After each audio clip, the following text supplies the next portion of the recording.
अशरफिल अंबिया वल मुरसलीन व अला आलिहि व अस्हाबिहि अजमईन। क़ाल अल्लाहु तबारक व तआला फिल कुरानिल मजीद वल फुरकानिल हमीद। बिस्मिल्लाहिर रहमानिर रहीम। रब्बना आतिना फिद दुनिया हसनतन व फिल आखिरति हसना व क़िना अज़ाबन्नार। सदक़ल्लाहुल अज़ीम। इन्नल्लाहा व मलाइकतहु युसल्लूना अलन नबी या अय्युहल्लज़ीना आमनू सल्लु अलैहि व सल्लिमू तस्लीमा। बिल्कि दुरूद पाक पढ़िए। अस्सलातु वस्सलामु अलैका या सय्यदी या रसूलल्लाह। इसकी आवाज़ बिल्कुल सादा कर दीजिए, झंकार ख़त्म कर दें। अस्सलातु वस्सलामु अलैका या सय्यदी या रसूलल्लाह व अला आलिका व अस्हाबिका या सय्यदी या हबीबल्लाह। तमाम हम्द व सना, तारीफ़ व तौसीफ़ अल्लाह जल्ला मजदुहुल करीम की ज़ात बाबरकत के लिए। दुरूद पाक का नजराने अकीदत हुज़ूर नबी रहमत सल्लल्लाहु अलैहि वसल्लम की बारगाह में मोहब्बतों का नजराना पेश करने के बाद मुअज़्ज़ज़ मोहतरम हाज़रीन व सामीन, बिलखसूस स्टेज पर जलवागर मेहमानान गिरामी, उलमाए ज़ी वक़ार, मुंतज़िमीन महफ़ल, अस्सलामु अलैकुम व रहमतुल्लाहि व बरकातुहू। आज की इस दरसे कुरान मजीद की नशिस्त के अंदर हम सब लोग हाजिर हैं। अल्लाह की बारगाह में दुआ है कि अल्लाह इस बज़म का एक एक लम्हा अपनी बारगाह में कबूल और मंजूर फरमाए। इख्तिसार के साथ में चंद बातें आपके गोश गुजार करके अपनी मारूज़ात को समेटूँगा। अल्लाह तबारक व तआला काबिल अमल बातों पे हम सब को अमल की तौफीक नसीब फरमाए। मैं सिर्फ़ आपकी तवज्जो चाहूँगा कि आप लोग पूरी तवज्जो के साथ और इन्हिमाक के साथ तशरीफ़ रखें और गुफ्तगू को समात करते चले जाएं। अल्लाह तबारक व तआला ने अहले ईमान की दुआ का ज़िक्र किया कि जब अहले ईमान अल्लाह से दुआ करते हैं तो वो दुआ में अल्लाह से किस चीज़ का तकाज़ा करते हैं, मुतालबा करते हैं, दुआओं में किस चीज़ को मांगते हैं। तो फरमाया जब वो दुआ करते हैं तो कहते हैं, ए अल्लाह हमें दुनिया की ज़िंदगी भी अच्छी दे और आखिरत की ज़िंदगी भी अच्छी दे। इस्लाम अपने मानने वालों को ये तलकीन करता है कि आप दुनिया भी अच्छी गुजारें और आखिरत भी अच्छी रखें। हाँ, ये है कि अगर दोनों में से कभी ज़िंदगी में ऐसा मरहला आ जाए कि किसी एक को रखना पड़े और एक को छोड़ना पड़े तो फिर मोमिन आखिरत को दुनिया के ऊपर तरजीह देता है। लेकिन दुनिया की नफी नहीं सिखाई गई। आप दुनिया अच्छी गुजारें, घर अच्छा बनाएं, लिबास अच्छा पहने, गाड़ी अच्छी इस्तेमाल करें, दुनिया की नेमतों से लज्जत हासिल करें। इस्लाम कभी भी इसकी नफी नहीं करता। हुजूर अलैहिस्सलातु वस्सलाम की बारगाह में एक शख्स आया तो उसका जिस्म इंतहाई कमज़ोर हो चुका था। तो हुजूर अलैहिस्सलाम ने उसको देख के फरमाया, जवान तुझे कोई बीमारी लगी है कि तेरा जिस्म इतना कमज़ोर हो चुका है? उसने कहा कि या रसूल अल्लाह सल्लल्लाहु अलैहि वसल्लम, मैंने अल्लाह से दुआ मांगी थी कि मुझे आखिरत में कोई तकलीफ न देना। दुनिया में जितनी आजमाइशें, मुसीबतें, बीमारियां, दुख, तकालीफ आखिरत की हैं वो भी दुनिया में दे दे। लेकिन आखिरत में मुझे कोई तकलीफ न देना। तो मेरी दुआ कबूल हुई और मुझ पे इतनी मुसीबतें आई, इतनी बीमारियां आई कि मेरा वजूद कमज़ोर हो गया। अल्लाह के महबूब ने ये उसका जवाब सुन के फरमाया, जवान तूने ये दुआ जो की कि अल्लाह मुझे आखिरत में तकलीफ न देना, दुनिया में जितनी मुसीबतें डालनी हैं डाल दे, तो तूने अल्लाह से ये दुआ क्यों नहीं की कि अल्लाह दुनिया भी अच्छी दे, आखिरत भी अच्छी दे। वो इस पे कुदरत रखता है कि वो दोनों जिंदगियां अच्छी दे दे, ये जहान भी अच्छा कर दे और आने वाला अगला जहान भी अच्छा कर दे। तो हमें इस दुनिया को भी अच्छा गुजारने की तलकीन की गई। आप इसको अच्छा गुजारें, अच्छे अंदाज से जिंदगी को मुरत्तब करें। अगर माल नफ्स ही बुरा होता तो क्या इस्लाम अरकान खमसा के अंदर ज़कात को शामिल करता?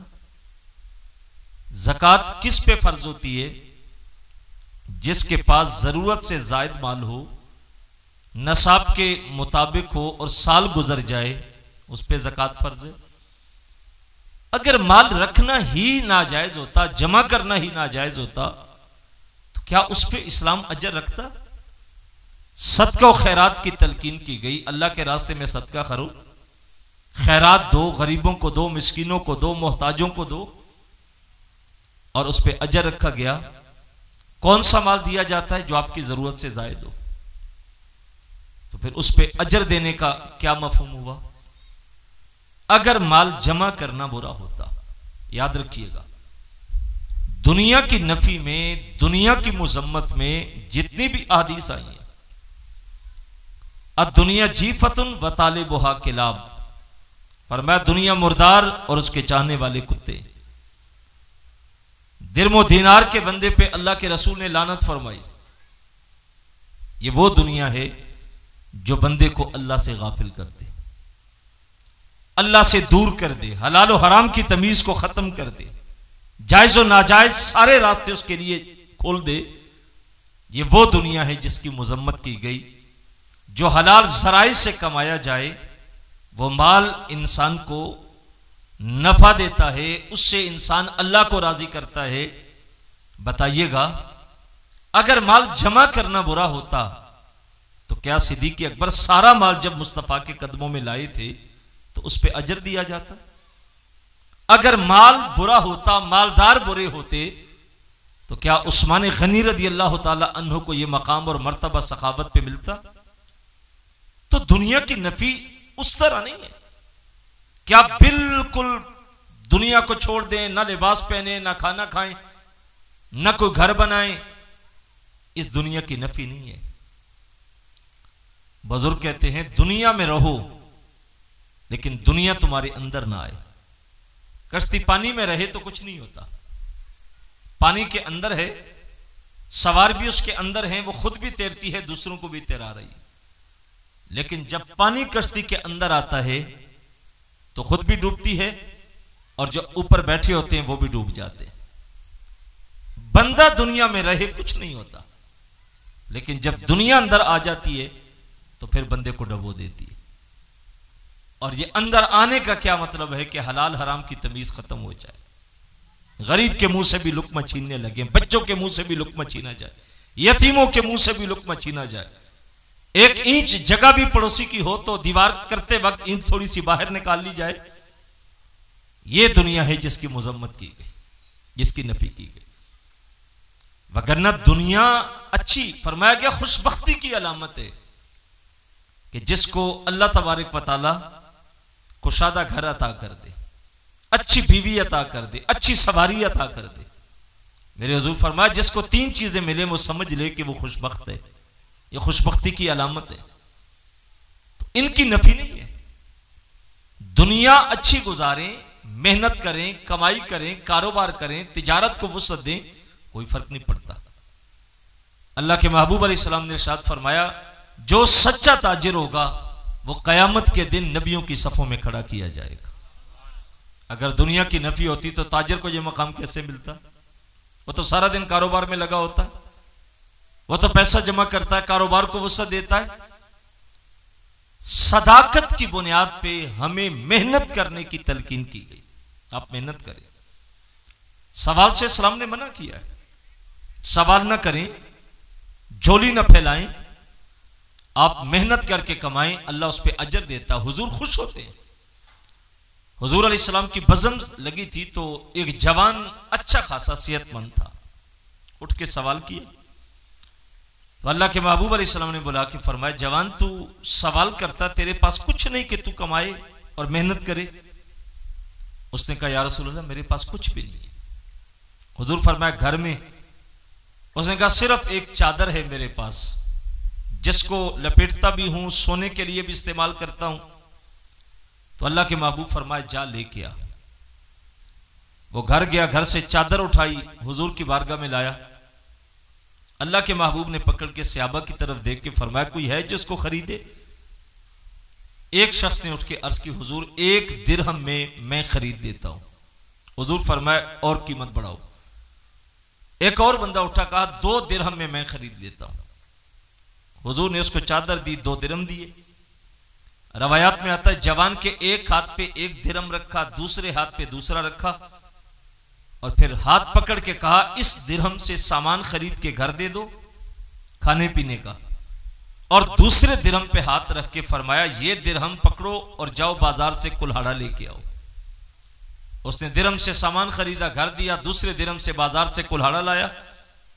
तो अल्लाह के रसूल ने अपने हाथ से दस्ता उस कुल्हाड़े में लगा के जवान को दिया और कहा, जाओ जंगल में लकड़ियां काटो और लाके फरोख्त करो, और 15 दिन तक मैं तुम्हें दोबारा अपनी बज़म में न देखूं।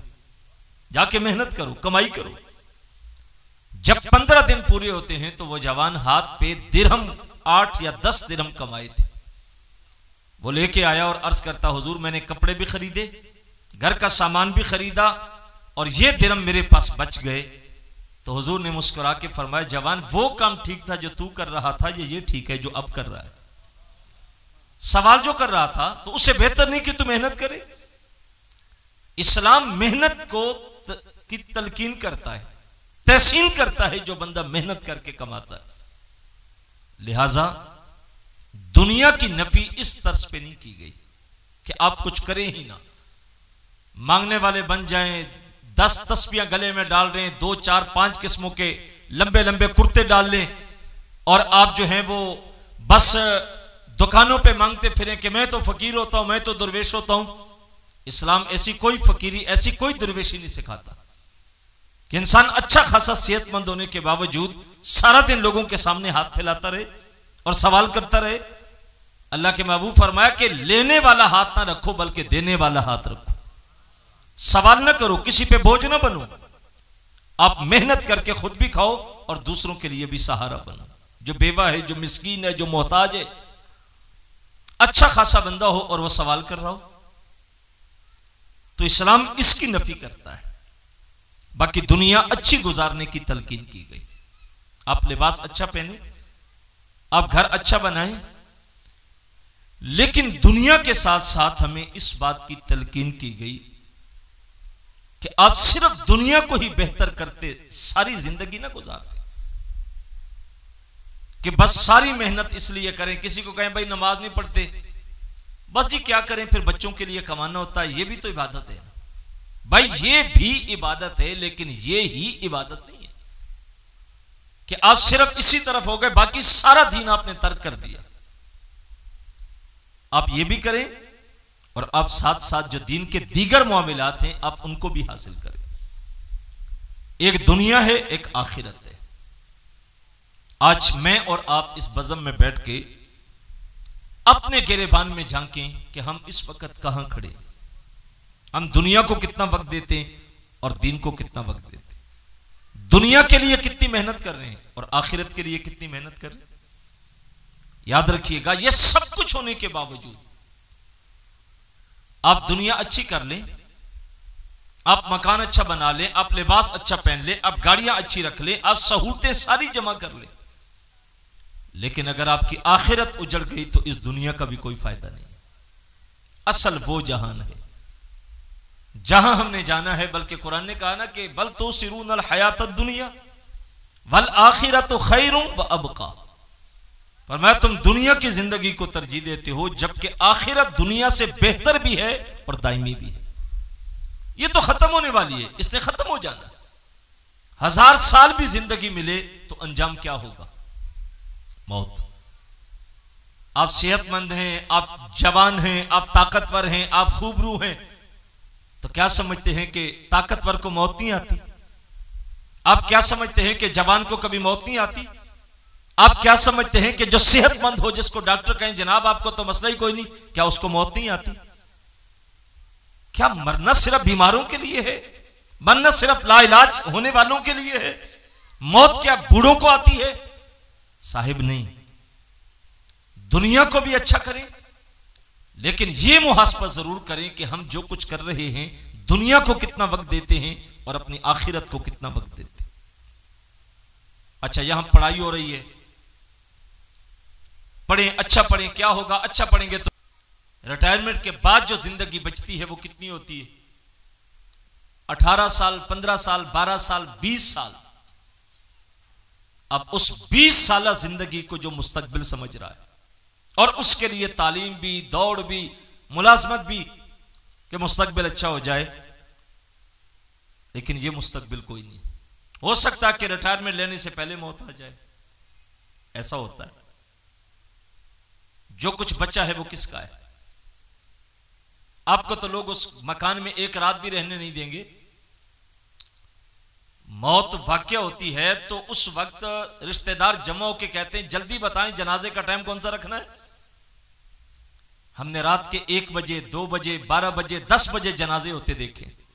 औलाद सुबह तक इंतजार नहीं करती। आप करें जरूर, मेहनत जरूर करें, कमाई जरूर करें, लेकिन यह ना हो कि आपकी सारी तवज्जो ही आपकी दुनिया हो जाए। आपको कलमा नहीं आता, आपको नमाज नहीं आती, आपको जनाजे का पता नहीं, आपको कुरान का पता नहीं, आपको अल्लाह के हुकूक की खबर नहीं, आपको वालिदैन के हुकूक की खबर नहीं, औलाद के हुकूक की खबर नहीं, बीवी बच्चों के हुकूक की खबर नहीं, आपको पड़ोसियों के हुकूक की खबर नहीं। क्या है दुनिया? बहुत कुछ जमा कर लेंगे तो क्या होगा? मौत आती है, सब कुछ रह नहीं जाता। मेरा लिबास सबसे अच्छा हो और इतना कीमती लिबास पहनते हैं कि जमाना मिसाल देता है, लेकिन जब मौत आती है तो जानते हो वो कपड़े लोग फाड़ के उतारते हैं और 2 गज कफन आपको नसीब होगा। अच्छा मकान बनाया, आलीशान कोठी है, पूरी बस्ती में उसका मुकाबला कोई नहीं कर सकता, लेकिन जब रूह निकल जाएगी आपको एक रात भी औलाद उसमें ठहरने नहीं देगी। हुजूर गौसे आजम अब्दुल कादिर जिलानी 11वें वाली पीर फरमाते हैं, मकान तू बना रहा है, बसेंगे और कयामत के दिन एक एक ईंट का हिसाब तुझे देना पड़ेगा। जितनी मर्जी बड़ी कर ले, हिसाब तू चुकाएगा, चूंकि बना तू रहा है। बसने वाले और होंगे, अच्छाई करें, बुराई करें, लेकिन उसका हिसाब बनाने का कयामत के दिन तुझे देना पड़ेगा। औलाद के लिए मेहनत जरूर करें, लेकिन औलाद के लिए अपनी कब्र की मंजिल खराब ना करें कि यहां मौज और करें और हिसाब तुझे चुकाना पड़े। करें जरूर, अच्छा कमाएं, मेहनत करें, हलाल कमाएं, जो अल्लाह ने मुकद्दर में लिखा होगा वो आपको मिल जाएगा। हजरत शेख फरमाते हैं कि 2 चीजें जिंदगी में दाखिल कर लें, आपको कभी भी जिंदगी में परेशानी नहीं आएगी, लेकिन यकीन की हद तक 2 चीजें अंदर उतार लें। फरमाया पहली चीज यह है कि ये यकीन रखें कि जो आपके मुकद्दर का रिज़्क है वो अल्लाह आपको ही अता करेगा, आपका मुकद्दर कोई नहीं लेगा। बच्चा मां के पेट में होता है, उसका रिज़्क लिख दिया जाता है, जो आपका लिखा हुआ है वो आपको मिलेगा, कोई और नहीं लेगा। अब मुझे बताओ, जब यह यकीन पुख्ता हो जाए कि जो मेरे मुकद्दर का है वो मुझे ही मिलेगा, हसद पैदा होगा कारोबार में? ये तो मेरी दुकान थी, साथ इसने भी डाल ली, तो फिर मेरा गाहक तो इधर चला जाएगा, ये नफरतें खत्म नहीं हो जाएंगी? जब ये यकीन हो कि वो अपना मुकद्दर खाएगा, मैं अपना मुकद्दर लूंगा, दाने दाने पे लिखा है खाने वाले का नाम, तो ये हसद खत्म हो जाएगा। जब अल्लाह का नुमाइंदा आवाज दे मस्जिद से, हय्या अलल फलाह, हय्या अलल फलाह, क्या यह खटका अंदर उतरता है कि अभी तो बाजार गर्म हुआ, रश लगा हुआ है दुकान पे और मैं बंद करके मस्जिद में चला जाऊं तो गाहक तो दूसरी दुकान पे चला जाएगा? अगर ये यकीन अंदर हो तो फिर आजान की आवाज आए तो दुकान बंद हो जाती है, तसल्ली से जाके नमाज पढ़ी जाती है और यह तसव्वुर होता है वापस जाऊंगा, जो मेरे मुकद्दर का रिज़्क होगा अल्लाह फिर मेरी दुकान पे भेज देगा। फिर यह तसव्वुर खत्म हो जाता है। कहा जो तेरे मुकद्दर का है वो तुझे मिलेगा। और दूसरा फरमाया ये यकीन रख कि जो किसी का मुकद्दर है वो तुझे नहीं मिलेगा। ये रौला खत्म नहीं हो जाता कि मेरा मकान सिंगल है और साथ वाले का मकान डबल स्टोरी हो गया, मेरे घर में सिर्फ साइकिल है और उसने नई मोटरसाइकिल भी ले ली, मेरा घर बिल्कुल सादा है और उसने फानूस लगा के कहां तक मकान खड़ा कर दिया। यह हसद, बुग़्ज़, कीने, दुश्मनियां खत्म हो जाती हैं इसलिए कि यह यकीन होता है कि अगर उसको 2 मंजिला मिल गया है तो अल्लाह ने उसके मुकद्दर में लिखा ही 2 मंजिला होगा। अगर मेरे पास 1 मंजिल है तो अल्लाह ने मेरे मुकद्दर में लिखा ही इतना होगा। जब यह तसव्वुर पुख्ता हो जाता है इंसान की जिंदगी सुकून से हो जाती है, परेशानियां खत्म हो जाती हैं, उलझनें खत्म हो जाती। लिहाजा करें जरूर औलाद के लिए, लेकिन इतना ना करें कि आखिरत उजड़ जाए। दुनिया कुछ भी नहीं, ये खत्म होने वाली है, आखिरत ना खत्म होने वाली है। आखिरत खत्म नहीं होगी, दुनिया खत्म हो जाएगी, इसने मिट जाना है, इसने खत्म हो जाना है। और याद रखें, आपने कभी ऐसा देखा हो कि किसी जनाजे के ऊपर खड़े होकर मैयत के ऊपर वाज करते किसी ने यह कहा हो कि जनाब इसके तो इतने आलीशान बंगले थे? आपने कभी सुना हो? किसी मैयत के जनाजे पे खड़े होकर वाज करते, जनाजे से पहले किसी ने कहा कि जनाब इसकी इतनी लंबी लंबी गाड़ियां हैं, इसके पास दौलत इतनी थी, इसने इक्तिदार इतना गुजारा। आपको मैयत के ऊपर मरने के बाद उसकी दुनिया का माल गिनते कभी कोई नहीं मिला होगा। जब जनाजा उठता है मैयत पे खड़े होके जब वाज होता है तो क्या कहा जाता है? बंदा बड़ा नेक है, बड़ा मिलनसार था, बड़ा नेकोकार था, इखलाक बड़े अच्छे थे, नमाज 5 गाना पढ़ता था, बड़ा गरीबों के काम आता था। असल यह है जो मरने के बाद नेकी काम आती है। वो दुनिया थी, मौत आई, खत्म हो गए जिक्र। तो जिस चीज ने साथ जाना है हमें जिंदगी में उसको दाखिल करना है, अपनी जिंदगी का मुहासबा करना है। और मौत को एक लम्हे की दूरी पे रखा गया है। हम तो वैसे कहते हैं ना, किसी को कहें यार नमाज पढ़ ले, बस इंशाल्लाह दुआ करें शुरू करते हैं, कपड़े ठीक नहीं है बस आप दुआ करें शुरू करते हैं। ये बच्चों की शादी है, 2 बेटियों की, ये खत्म होता है तो इंशाल्लाह फिर मैंने मस्जिद में आना, मैंने कहां जाना। और भाई बच्चों की शादियां खत्म होने से पहले पहले अगर तू ही खत्म हो गया तो फिर क्या करेगा? बच्चों के कारोबार संभालने के बाद तूने हज करना है, उम्रा करना है, फिर तूने मस्जिद में आना है। अगर उस वक्त से पहले पहले तेरी मौत का पैगाम आ गया तो बता कब्र में जाके क्या कहेगा? वहां तो साथ कोई भी नहीं जाएगा। हमारी मस्जिदें क्यों उजड़ी हुई हैं? चौक आबाद हैं, फट्टे आबाद हैं। मस्जिदों में सब 1.5 सफ नमाजियों की होती है, क्योंकि हमने इस बात को सीखा ही नहीं। इमाम मुनबजी ने किताबुल लुबाब के अंदर जहां नमाज के औकात पे इस्तिदलाल किया, एक हदीस जिक्र करते हैं। अल्लाह के महबूब अलैहिस्सलाम ने सहाबा को देख के फरमाया, सहाबा जिंदगी और मौत के बारे में क्या कहते हो? तो एक सहाबी ने उठ के अर्ज की, हुजूर नमाज फजर पढ़ी है, पता नहीं नमाज जोहर पढ़ने का मौका मिलेगा या नहीं। ये हुजूर की बारगाह में रहने वाले, और हम किसी को कहें जनाब मस्जिद में आ जाएं तो कहता जी बस ये 6-7 महीने रह गए हैं, बच्चे कारोबार संभालते हैं, 2 बेटियों की शादियां करने वाली हैं, उससे फारिग होकर उम्रा करके फिर मैंने मस्जिद में आ जाना है। मौलवी साहब मैंने कहां जाना है? वो 2 साल का सारा प्रोसेस ऐसे बता रहा है जैसे उसको यकीन है कि 2 साल में मेरी मौत नहीं आएगी। और नबी की बारगाह में पलने वाले, बढ़ने वाले, तरबियत देने वाले क्या कहते हैं? हुजूर फजर पढ़ी, जोहर पढ़ने का मौका मिलेगा या नहीं? मेरे हुजूर फरमाया, मेरी सोहबत में रह के फजर से जोहर तक जीने की उम्मीद। एक सहाबी ने उठ के अर्ज की, हुजूर जोहर पढ़ी, असर पढ़ने का मौका मिलेगा या नहीं?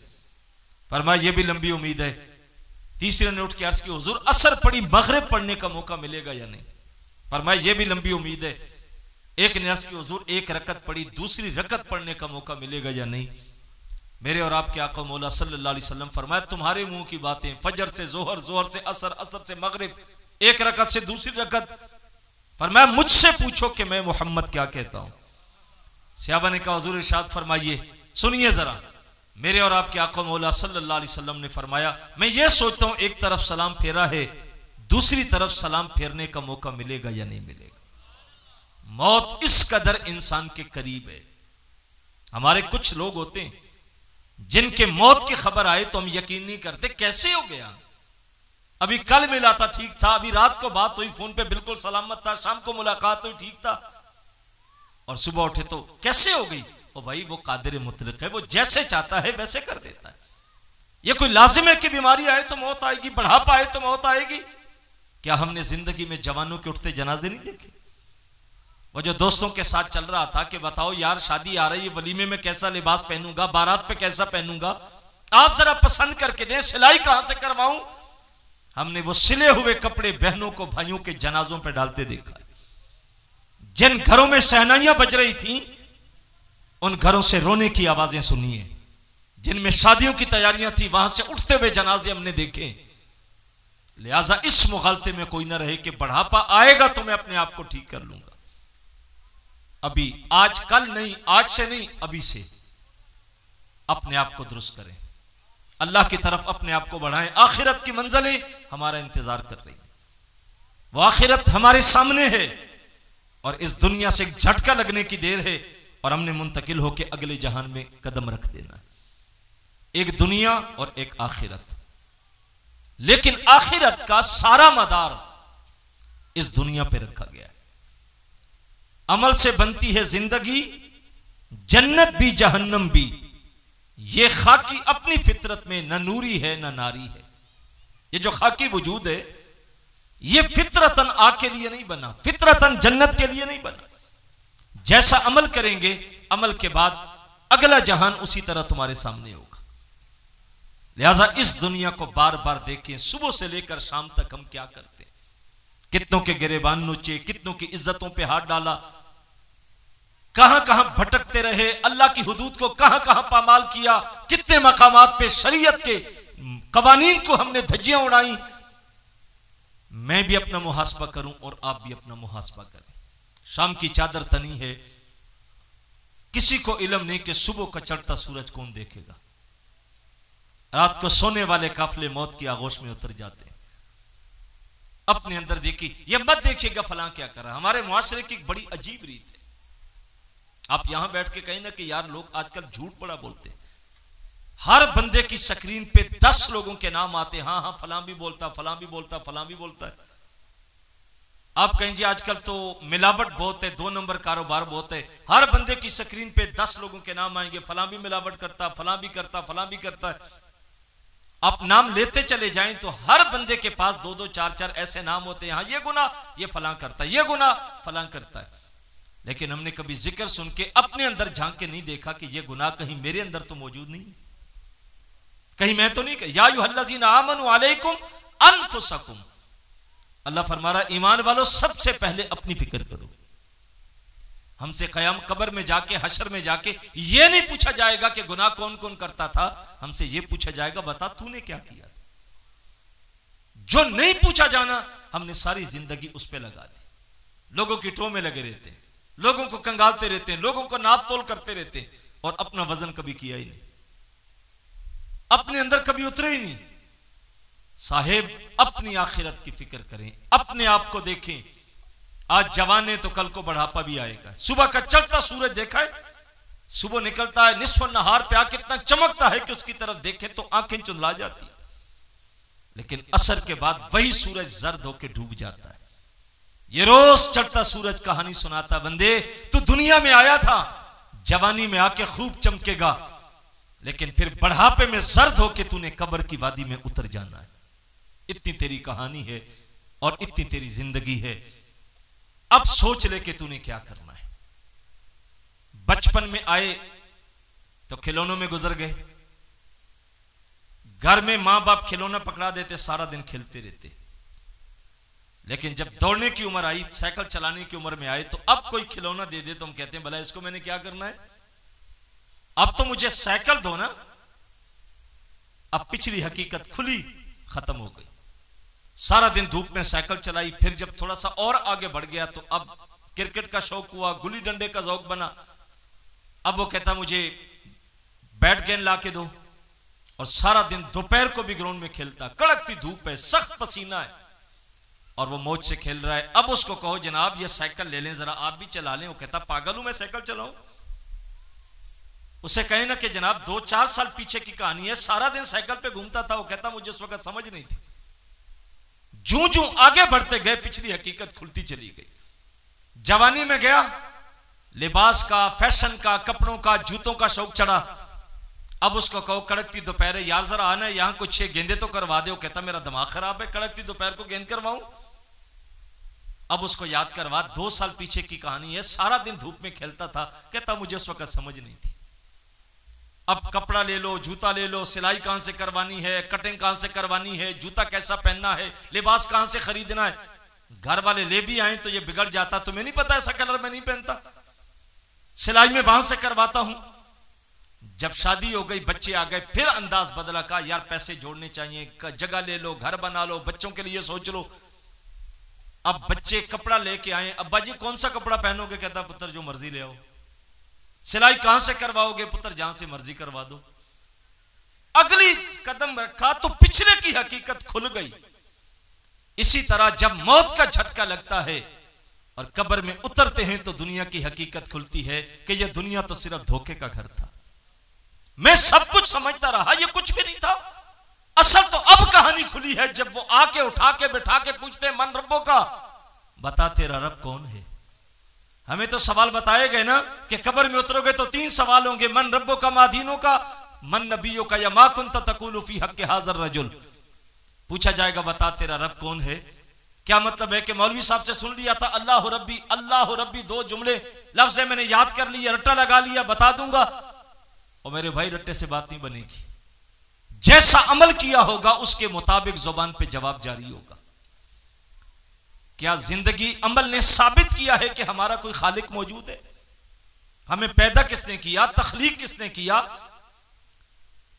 हम दुनिया में एक रिश्ता हो तो उसको याद रखते हैं, यार ये ताल्लुकदारी है। फौतगी हो जाए, मार्केट बंद होती है, दुकान बंद होती है, साहिब कल आप नहीं थे आए, कहते हैं फलां मोहल्ले में रिश्तेदारी थी तो फौतगी हो गई थी तो जनाजा पढ़ने चला गया। अच्छा, जनाजा पढ़ने तो दूसरे शहरों में चले जाते हैं और फर्ज नमाज के वक्त दुकान के सामने मस्जिद होती है, तौफीक नहीं होती। जनाजा फर्ज कफाया है, नमाज फर्ज ऐन है।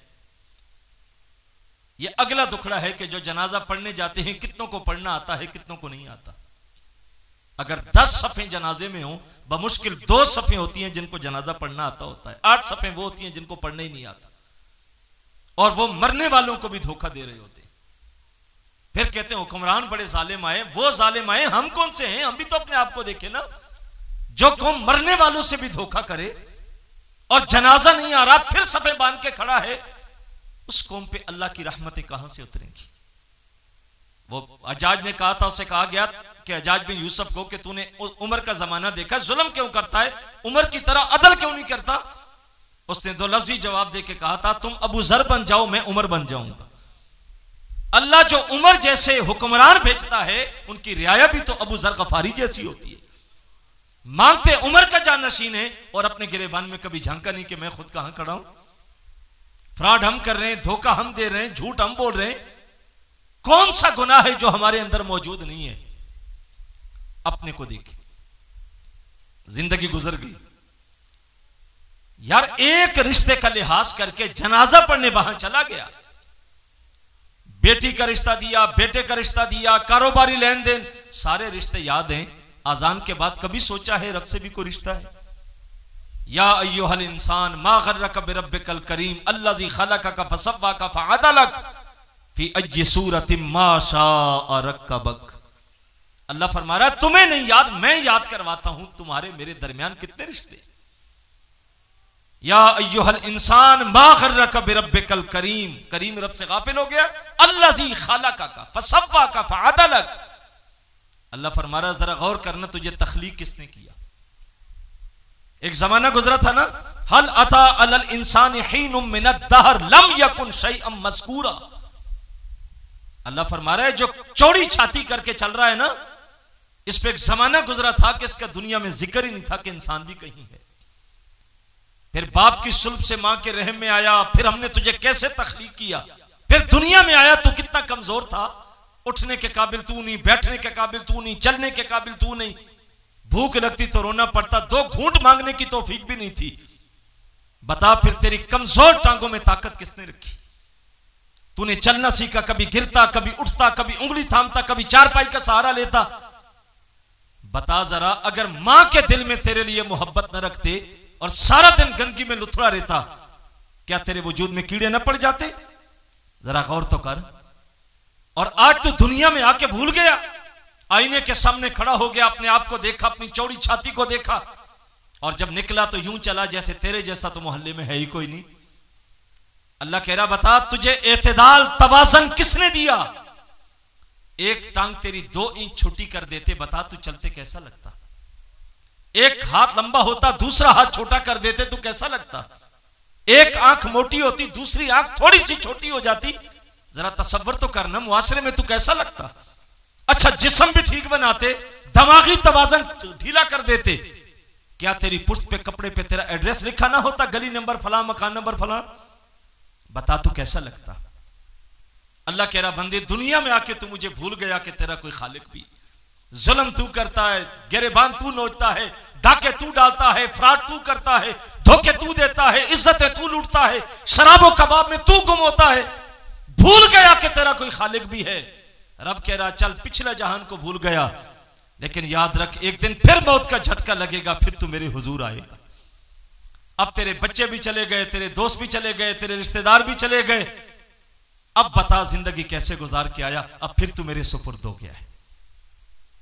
पिछले को भूल गए हैं, कम से कम अगले को तो याद रखें, वो लम्हा आने वाला है। अपनी जिंदगी को दुरुस्त करें, अपनी जिंदगी के किबलों को सही करें। पूछा जाएगा मन रब्बो का, रब कौन है? कैसे जवाब देंगे?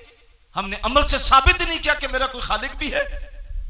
जो बंदा नाप तोल में कमी कर रहा है, उसको यकीन नहीं है कि मेरा खालिक मुझे देख रहा है। जो चोरी कर रहा है, जो डाका डाल रहा है, जो फ्रॉड कर रहा है, जो 2 नंबर माल बेच रहा है, जो झूठ बोल रहा है, क्या उसका है अल्लाह की जात पे यकीन कि मेरा कोई खालिक है? जुबान से कहे तो कहे, अमल उसकी जिंदगी नफी कर रही है। अगर उसका यकीन हो कि मेरा कोई रब मौजूद है, वो एक कदम भी अल्लाह की मर्जी के बगैर ना उठाए। कोई ना भी देखे, लेकिन उसको यह तो यकीन है कि मेरा रब मुझे देख रहा है। पूछा जाएगा, मां दीनों का तेरा दीन क्या है? कैसे जवाब देंगे? दीनी अल इस्लाम, मेरा दीन इस्लाम है। हमारी जिंदगी इस्लाम के मुताबिक है ही नहीं। दीन कुछ कहता है, हम कुछ करते। इस्लाम हमारे दरवाजों पे आके दस्तक देता है, मैं अंदर आ जाऊं। कौन? इस्लाम। कहते नहीं नहीं, मेरे घर में तो शादी है, अभी तो ढोलकी बज रही है, यहां शराब भी चलती है, यहां नाच गाना भी होता है, तू अंदर कैसे आएगा? दुकान पे इस्लाम आके दस्तक देता है, मैं इस्लाम हूं, अंदर आ जाऊं। हम कहते नहीं नहीं, तू आएगा तो नाप तोल भी ठीक करना पड़ेगा, मिलावट भी खत्म करनी पड़ेगी, झूठ भी नहीं बोलना पड़ेगा, सारे ज़ाब्ते ठीक करने पड़ेंगे। वो मैं कर नहीं सकता, मेरा कारोबार है, मेरा मामलात है। उसने आके बताया भी कि मैं वही इस्लाम हूं जिसके लिए तुम्हारे नबी ने ताइफ में पत्थर खाए थे। हमने कहा जो भी है ठीक है, लेकिन अंदर नहीं आ सकता। उसने कहा मैं वही इस्लाम हूं जिसके लिए करबला में हुसैन ने सारा घर कुर्बान किया था, और सिर्फ मुझे बचा के भेजा था, और मुझे भी अंदर नहीं आने देने जा रहे हो। हम कहते नहीं नहीं, तू अंदर आएगा फिर तो सारे घर का निजाम बदलना पड़ेगा। तू अंदर आ जाएगा, सुबह अजान होगी तो सबको उठाना पड़ेगा, उठो नमाज का वक्त है। यहां तो 10 बजे तक सोए रहते। अगर तुझे घर में दाखिल करूंगा, गिलाफ में जो लिपटा हुआ कुरान ताक में पड़ा है, मुझे उसको भी खोल के सुबह पढ़ना पड़ेगा।